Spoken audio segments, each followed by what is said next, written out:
ناس كتير جدا بتسألني ايه الكوتشينه اللي انت بتستخدمها وايه اسمها وبتجيبها منين، وانا النهارده جاي اجيب لك الخلاصه في الموضوع ده. الكوتشينه اللي بستعملها او اللي بظهر بيها في الفيديوهات اسمها بايسكل. الكوتشينه دي الخامه بتاعتها ورق مقوى، يعني زي الكرتون شويه، مش بلاستيك عكس ما ناس كتير مفكره انها بلاستيك. في نوع تاني منها بلاستيك اسمه بايسكل برستيج، بس لو بتاخد رايي انا شايف ان دي احسن. ممكن تلاقي ستاندرد او رايدر باك زي دي كده، الاتنين يعتبر واحد تقريبا.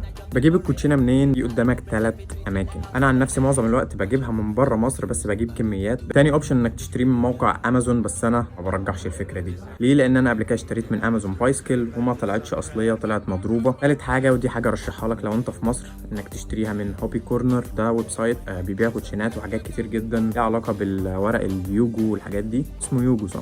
وبيوصلوا لحد البيت، وده مش سبونسر والله ليهم. والموقع بتاعهم الرئيسي هو في مدينه نصر، لو انت قريب منهم روح لهم.